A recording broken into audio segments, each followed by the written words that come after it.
Magsiawit kayo sa Panginoon, buong sandaigdigan.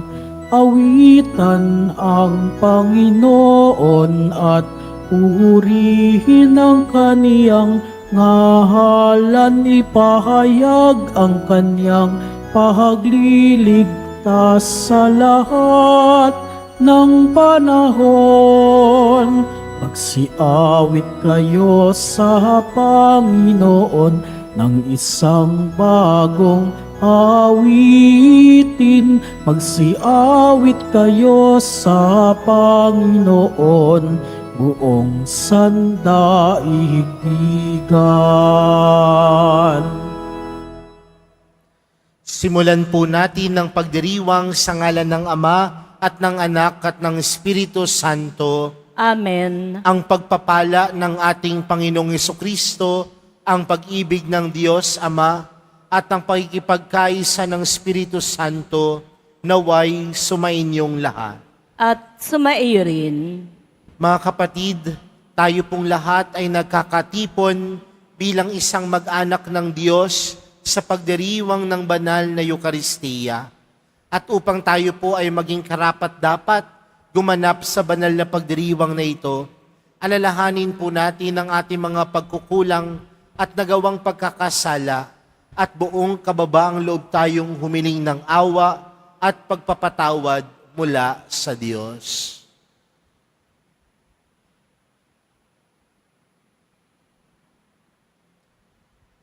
Sinugong tagapagpagaling sa mga nagsisisi, Panginoon, kaawaan mo kami. Panginoon, kaawaan mo kami. Dumating na tagapag-anyayang mga makasalanan ay magsisi, Kristo, kaawaan mo kami.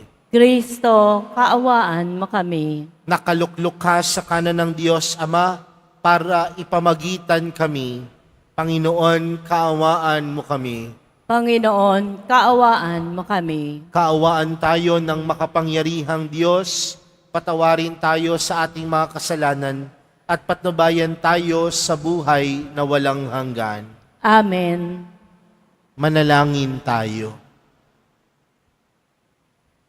Ama naming makapangyarihan, ang iyong dumadalanging sambayanan ay matapat mo nawang lingapit subaybayan, upang makita naming ang dapat gampanan at para rito'y magkaroon kami ng kakayahan sa pamamagitan ni Jesucristo kasama ng Espiritu Santo magpa sa walang hanggan. Amen. Magsiupo muna po ang lahat. Pagbasa mula sa sulat sa mga Hebreo. Yamang ang mga anak na tinutukoy niya ay tao, naging tao rin si Jesus. Tulad nila, may laman at dugo. Ginawa niya ito upang sa pamamagitan ng kanyang kamatayan ay maigupo niya ang dyablo na siyang may kapangyarihan sa kamatayan. Sa gayon, pinalaya niya ang lahat ng naging alipin habang panahon dahil sa kanilang takot sa kamatayan. Hindi ang mga anghel ang kanyang tinutulungan, kundi ang lahi ni Abraham. Kaya't kinailangang matulad siya sa kanyang mga kapatid sa lahat ng paraan. Sa gayon, siya'y naging isang dakilang saserdote, mahabagin at tapat, naglilingkod sa Diyos at naghahandog ng hain sa ikapagpapatawad ng mga kasalanan ng mga tao. Sapagkat siya may tinukso at nagbata, kaya ngayoy matutulungan niya ang mga tinutukso. Ang salita ng Diyos. Salamat sa Diyos. Nasa isip ng may kapal ang tipan niya kailanman. Nasa isip ng may kapal ang tipan niya kailanman. Dapat na ang Diyos itong Panginoon ay pasalamatan. Ang kanyang ginawa sa lahat ng bansay dapat ipaalam. Siya ay purihin, suubin ng awit, ating papurihan. Ang kahahangang mga gawa niya'y dapat na isaysay. Nasa isip ng may kapal ang tipan niya kailanman. Tayo ay magalak, yamang lahat ay tunay na kanya. Ang kanyang pangalan, ang pangalang banal, napakadakila. Lahat ng may nais maglingkod sa poon, dapat na magsaya.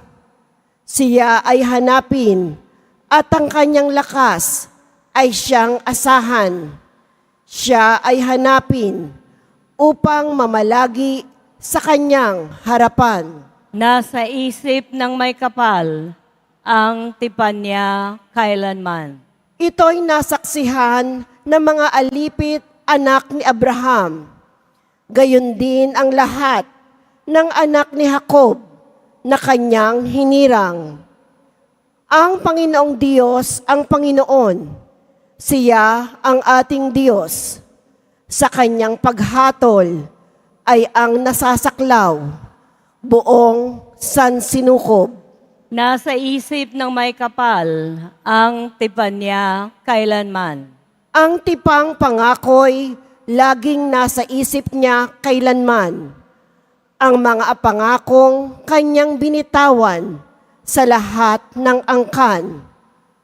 Ang tipan ng Diyos ay unang ginawa niya kay Abraham at may pangako ring ginawa kay Isaac na lingkod na mahal. Nasa isip ng may kapal ang tipan niya kailanman.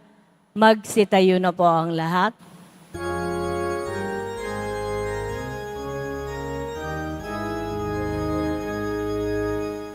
Hallelujah,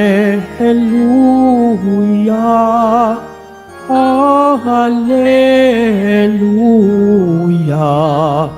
Hallelujah, Hallelujah.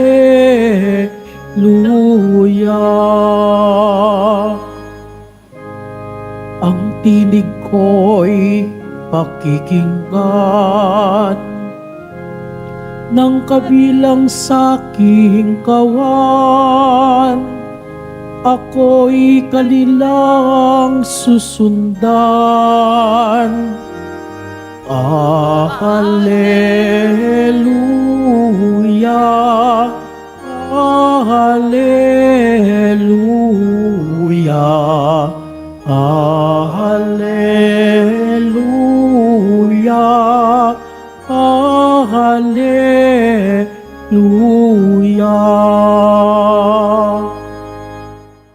Sumainyo ang Panginoon. At sumaiyo rin. Ang mabuting balita ng Panginoon ayon kay San Marcos. Papuri sa iyo, Panginoon. Noong panahong iyon, mula sa sinagoga, si Jesus ay nagtuloy sa bahay ni na Simon at Andres. Kasama niya sina Santiago at Juan. Nararatay noon ang biyenan ni Simon Pedro dahil sa matinding lagnat. At ito'y agad nilang sinabi kay Jesus. Nilapitan ni Jesus ang babae, hinawakan sa kamay at ibinangon. No hindi inibsan ito ng lagnat at naglingkod sa kanila. Pagkalubog ng araw, dinala kay Jesus ang lahat ng may sakit at ang mga inaalihan ng demonyo at nagkatipon ng buong bayan sa may pintuan ng bahay. Pinagaling niya ang maraming may sakit, anuman ang kanilang karamdaman, at nagpalaya siya ng mga demonyo. Hindi niya hinayaang magsalita ang mga ito, sapagkat alam nila kung sino siya. Madaling araw pa'y bumangon na si Jesus at nagtungo sa ilang napook at nanalangin. Hinanap siya ni Simon at kanyang mga kasama. Nang siya ay matagpuan, sinabi nila, "Hinahanap po kayo ng lahat." Ngunit sinabi ni Jesus, kailangang pumunta rin naman tayo sa mga kalapit bayan upang makapangaral ako roon. Ito ang dahilan ng pag-alis ko sa Capernaum at nilibot niya ang buong Galilea at nangangaral sa mga sinagoga at nagpapalayas ng mga demonyo. Mga kapatid, ang mabuting balita ng Panginoon. Pinupuri ka namin, Panginoong Heso Kristo. Magsiupo muna po ang lahat. Magandang tanghali po sa inyong lahat. Pwede bang batiin ang katabi ng magandang tanghali? Mga kapatid, sa atin pong ebanghelyong napakinggan, si Jesus ay patuloy sa kanyang pagmimisyon. At alam natin na parte po ng paglilingkod ng Panginoon ay ang pagpunta niya sa iba't ibang bayan, sa iba't ibang nayon. At ano po ang ginagawa ni Jesus pag siya ay pupunta sa iba't ibang bayan? Nagpapahayag po siya ng salita ng Diyos. Pangalawa, marahil siya po ay nagpapagaling sa mga may sakit. Pinapaalis po ang mga inaalihan ng demonyo. Pero mga kapatid, sa pagmimisyon ng Panginoon, hindi ang kanyang sarili ang namumutawi. Bagkus sa pagmimisyon ng Panginoon, ang kanyang ipinaparanas, ang kanyang ipinaparamdam, ay ang pagmamahal ng Diyos sa tao. Sa mga oras na siya ay nagpapagaling, ang ipinaparamdam niya ay ang kagalingan na nagmumula sa Diyos Ama. Kapag siya ay nagpapatawad sa mga makasalanan, ang ipinaparamdam niya sa tao ay ang awa at pagpapatawad ng Diyos Ama. Sa madaling salita mga kapatid, kailanman sa buhay ng Panginoon, sa buhay ng mahal na pong Jesus Nazareno, hindi ito nawalay sa pag-ibig at mukha ng Diyos. At siguro mga kapatid, yan din po yung napakagandang hamon para sa ating lahat. Na tayo bilang mananampalataya, hindi lang tayo sumusunod sa Diyos dahil ito'y nauuso. Hindi lang tayo sumusunod sa Diyos dahil meron lamang humila sa atin. Kundi sumusunod tayo sa mahal na pong Jesus Nazareno dahil sa pamamagitan niya, nararanasan natin ang awa at pag-ibig ng Diyos. At kung tayo ay nakakaranas ng awa at pag-ibig ng Diyos, magandang tanungin, sa atin din po bang buhay, sa atin buhay araw-araw, ang ibang tao din po ba nakikita sa ating pamumuhay ang awa at pag-ibig ng Diyos? Kasi dapat po sa ating mga Kristiyano, sa ating mga Katoliko, kung tayo ay sumusunod kay Jesus, dapat nasa atin si Jesus. Kung tayo ay sumusunod sa mahal na pong Jesus Nazareno, dapat sa buhay natin, nandoon ang mahal na pong Jesus Nazareno. Pwede niyo po bang tingnan yung katabi ninyo? Nakikita niyo po ba ang mahal na pong Jesus Nazareno sa kanya? Bakit parang yung ilan ayaw? No? Bakit parang yung ilan hindi matanggap? Pero mga kapatid, ito po ang hamon sa atin. Sa pagmimisyon ng Panginoon, ipinamalas niya ang pagmamahal ng Diyos. At tayo pong sumusunod sa mahal na pong Jesus Nazareno, ang hamon din po para sa atin ay ipamalas, ipangalat, iparamdam sa iba ang pagmamahal ng Diyos sa pamamagitan ng ating mga sariling pamumuhay. Pero ang tanong mga kapatid, madali po ba iyon? Hindi. Ako na po mismo ang nagsasabi, hindi. Kaya nga ano po ang dapat nating gawin? Sa atin pong ebanghelyong napakinggan, si Jesus sa kanyang pagmimisyon, nagpalayas ng mga demonyo, nagpagaling ng mga may sakit, at aaminin ko po sa inyo, yung buhay po ni Jesus Nakakapagod po yun. Ang buhay po ng Panginoon sa kanyang pagmimisyon, mahirap po yun.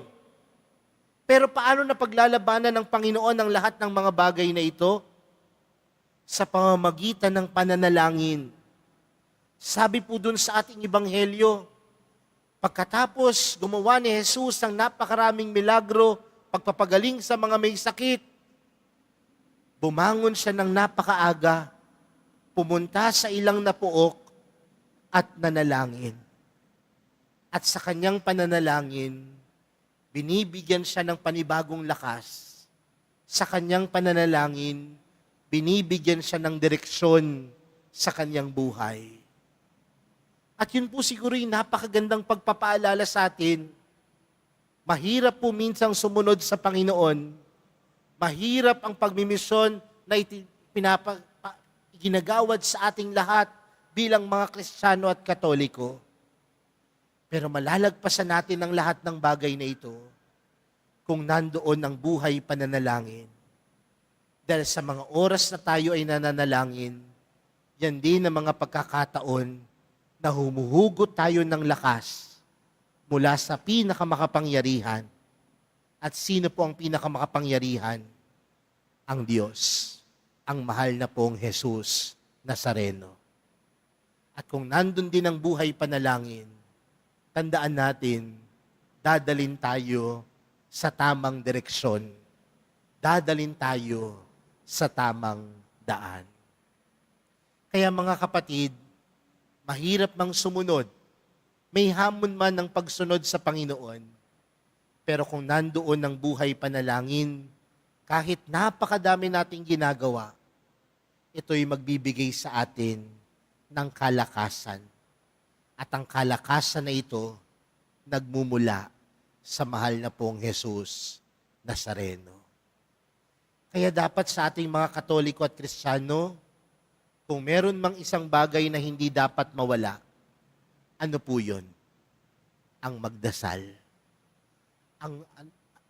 Ang bagay na hindi dapat mawala sa buhay natin bilang Kristiyano at mga tagasunod ng mahal na pong Jesus Nazareno ay ang lumapit sa Kanya, manalangin. Dahil sa pamamagitan niya, tayo ay pagkakalooban niya ng lakas. At ang lakas na ito ay gagamitin natin upang tayo'y magpatuloy sa misyong ipinagkaloob sa atin ng Diyos. Ang misyong umibig, magpatawad, at magbigay awa, kagaya ng mahal na pong Jesus Nazareno. Amen. Magsitayo na po ang lahat. Minamahal kong mga kapatid, tulad ng mga taong nagdala kay Jesus ng mga may sakit at mga inaalihan ng demonyo, dalhin natin sa ating Amang nasa langit ang lahat ng may dalang hinagpis at paghihirap at nangangailangan ng kagalingang puno ng pagmamahal. Ang ating panalangin, Panginoong mahabagin, iligtas mo kami. Panginoong mahabagin, iligtas mo kami. Ang simbahan, naway laging manalig sa Panginoon sa harap ng mga pagsubok at paghihirap. Manalangin tayo. Panginoong mahabagin, iligtas mo kami. Ang mga naghihikahos sa daigdig, lalo na ang mga walang katarungang pinagkaitan ng pagkain, damit, o kalayaan, naway mabigyan ng pag-asa at kalakasan ng kalooban. Manalangin tayo. Panginoong mahabagin, iligtas mo kami. Ang mga nahihirapan dahil sa pamimighati at pag-alalala, naway makatagpo kay Kristo ng matatag na kanlungan at katigan. Manalangin tayo. Panginoong mahabagin, iligtas mo kami. Ang mga naghihirap dahil sa karamdaman at yaong mga taong mabibigat ang mga pasanin, naway matagpuan ng Panginoon sa kanilang dinaranas na mga pagsubok. Manalangin tayo. Panginoong mahabagin, iligtas mo kami. Ang mga yumao at yaong mga namimighati dahil sa kanilang paglisan, naway makatagpo ng pag-asa at kaginhawahan sa pagkabuhay na mag-uli ni Jesus. Manalangin tayo. Panginoong mahabagin, iligtas mo kami. Sa ilang sandali ng katahimikan, ating ipanalangin ang iba pang mga pangangailangan ng ating pamayanan. Gayon din ang mga intensyon na inaalay sa ating misa sa araw na ito. At isama rin natin ang ating mga pansariling kahilingan. Manalangin tayo. Panginoong mahabagin, iligtas mo kami. Amang makapangyarihan, bantayan mo ang aming pamilya, iligtas at pangalagaan mo kami, sapagkat lahat ng aming pag-asa ay nasa iyo. Hinihiling namin ito sa pamamagitan ni Kristong aming Panginoon. Amen. Magsiupo muna po ang lahat.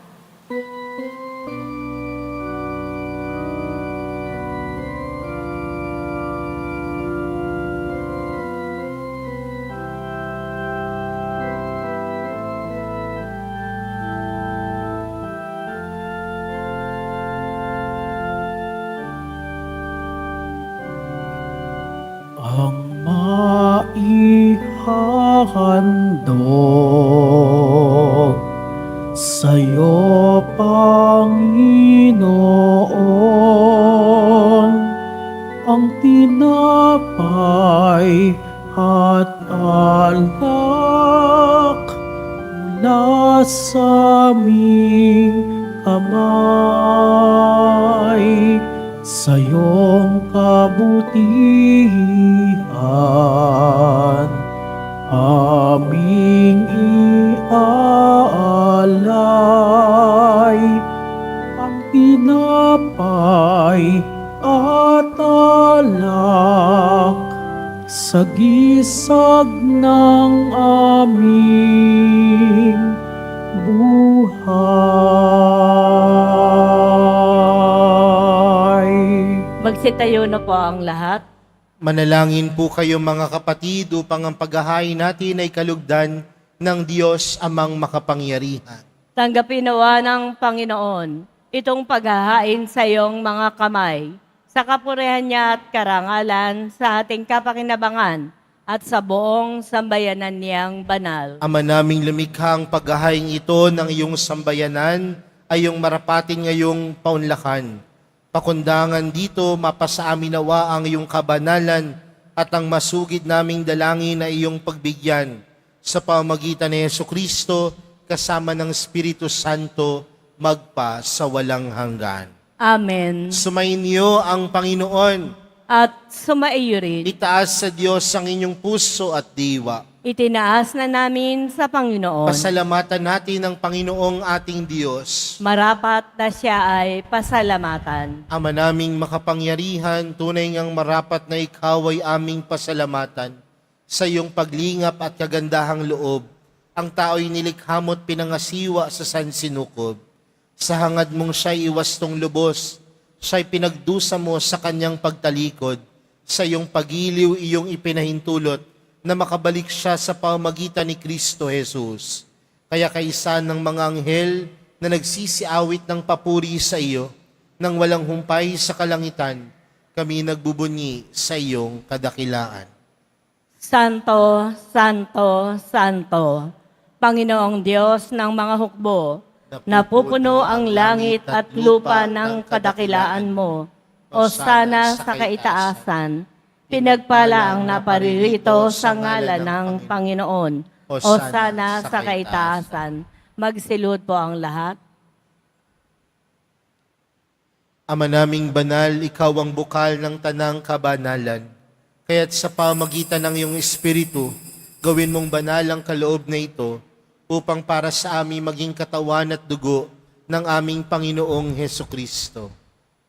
Bago niya pinagtiis ang kusang loob na maging handog, hinawakan niya ang tinapay, pinasalamatan kanya, Pinaghati-hati niya iyon. Iniabot sa kanyang mga alagad at sinabi, "Tanggapin ninyong lahat ito at kanin. Ito ang aking katawan na ihahandog para sa inyo."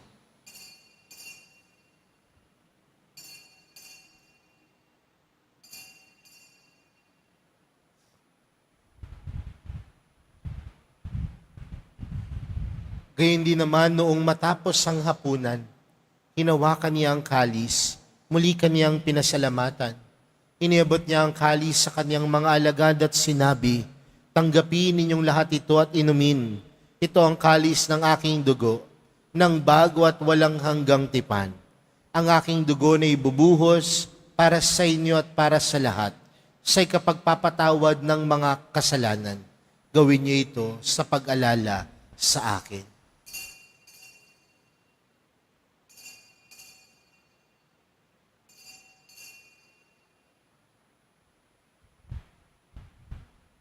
Magsitayo na po ang lahat.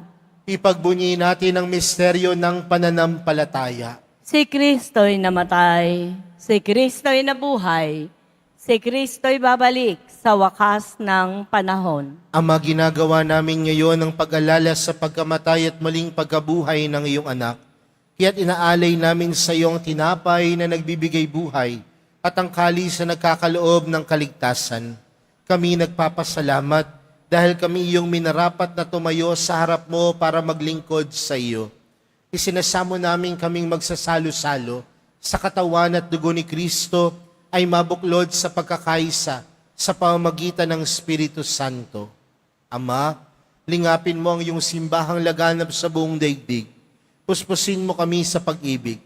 Kay San Francisco na aming Papa at ni Jose na aming Obispo at ng Tanang Kaparian. Alalahanin mo rin ang mga kapatid naming nahimlay nang may pag-asang sila'y muling mabubuhay, gayon din ang lahat ng mga pumanaw. Kaawaan mo sila at patuloyin sa iyong kaliwanagan. Kaawaan mo at pagindapating kaming lahat na makasalo sa iyong buhay na walang wakas. Kaysa ng mahal na Birheng Maria na ina ng Diyos, ng kabiyak ng puso niyang si San Jose, kaysa ng mga apostol at ng lahat ng mga banal na namuhay dito sa daigdig ng kalugod-lugod sa iyo, may pagdiwang nawa namin ng pagpupuri sa ikararangal mo sa pamamagitan ng iyong anak na aming Panginoong Hesukristo. Sa pamamagitan ni Kristo, kasama niya at sa Kanya, ang lahat ng parangal at papuri ay sa iyo, Diyos amang makapangyarihan, kasama ng Espiritu Santo, magpa sa walang hanggan. Amen. Lumapit po tayo sa Ama natin sa langit, sa panalangin itinuro sa atin ni Jesus. Ama namin, Sumasalangit ka, sambahin ang ngalan mo, mapasa amin ang kaharian mo, sundin ang loob mo dito sa lupa para nang sa langit. Bigyan mo kami ngayon ng aming kakanin sa araw-araw at patawarin mo kami sa aming mga sala para ng pagpapatawad namin sa nagkakasala sa amin. At huwag mo kaming ipahintulot sa tukso at yadyam mo kami sa lahat ng masama. Hinihiling po namin kami adya sa lahat ng masama, pagkalooban ng kapayapaan araw-araw, iligtas sa kasalanan at ilayo sa lahat ng kapahamakan. Samantalang aming pinananabikan ang dakilang araw ng pagkapahayag ng tagapagligtas naming si Jesucristo. Sapagkat iyo ang kaharian at ang kapangyarihan at ang kapurihan magpakailanman. Amen. Panginoong Jesucristo, sinabi mo sa iyong mga apostol, kapayapaan ang iniwan ko sa inyo, ang aking kapayapaan ang ibinibigay ko sa inyo. Tunghayan mo ang aming pananampalataya at huwag ang aming pagkakasala. Pagkalooban mo kami ng kapayapaan at pagkakaisa ayon sa iyong kalooban, kasama ng Espiritu Santo, magpa sa walang hanggan. Amen. Ang kapayapaan ng Panginoon ay laging sumainyo. At sumaiyo rin. Magbigayan po kayo ng kapayapaan sa isa't isa.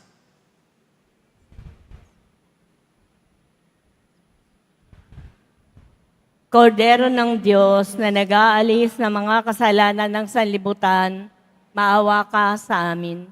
Kordero ng Diyos na nag-aalis ng mga kasalanan ng sanlibutan, maawa ka sa amin.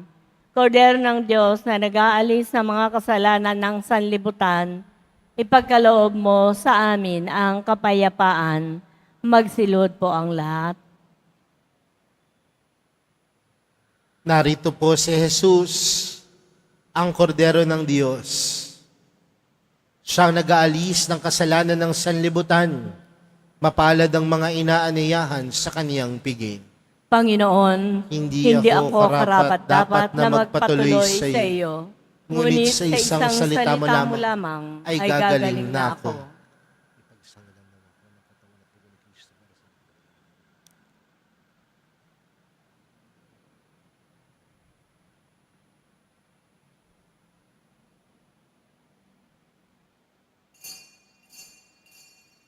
Para po sa lahat ng tatanggap ng banal na komunyon, sasagot po tayo ng amen.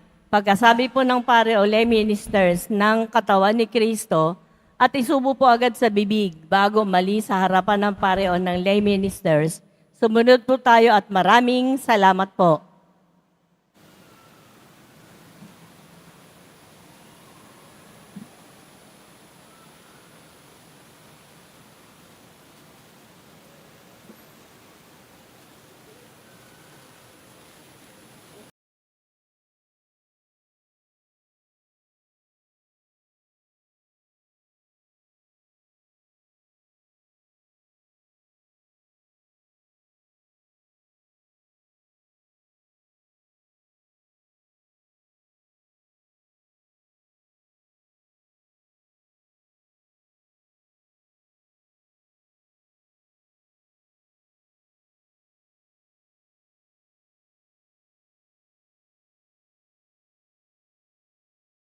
Magsitayo na po ang lahat. Manalangin tayo. Ama naming mapagmahal, hinihiling namin kami pagbigyan, pakundangan sa iyong dulot na pakikinabang. Ipagkaloob mong ikaw ay aming paglingkuran sa pamamagitan ni Jesucristo kasama ng Espiritu Santo magpa sa walang hanggan. Amen. Sumayin niyo ang Panginoon. At sumaiyo rin. Mahal na pong Jesus Nazareno, inihayag mo sa pamagitan ng krus ang walang umaliw na pag-ibig ng Diyos sa sangkatauhan. Pakinggan mo ang kahilingan lalo na para sa mga nangangailangan ng iyong tulong at awa. Makamtanawa namin ang iyong kasagutan na may utang na loob na tinatanaw. Basbasan din po ninyo itong mga imahen at dasalan upang lalo kaming manalangin at magtiwala. Sa pamagitan ng bendisyon na ito, naway lalo kaming maging mapaglingkod, masanuri na tapat sa iyo na aming malwalhating Panginoon, magpa sa walang hanggan. Amen. At pagpalain po kayong lahat ng makapangyarihang Diyos, Ama, Anak at ng Espiritu Santo. Amen. Humayo kayong taglayang kapayapaan ng Poong Jesus Nazareno. Salamat sa Diyos.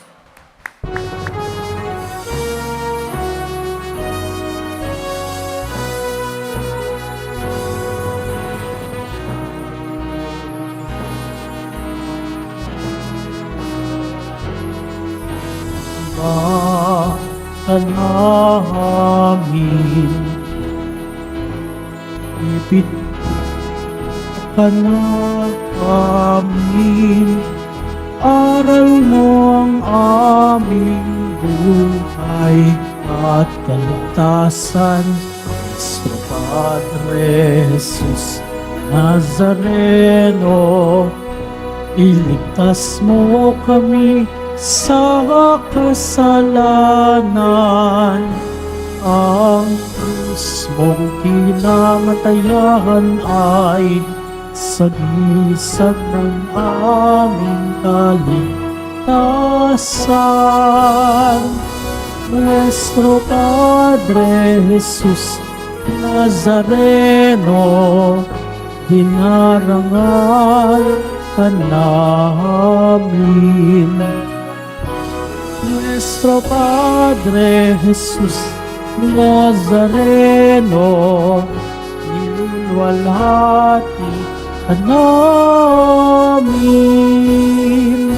Nuestro Padre Jesus Nazareno, dinarangal ka namin.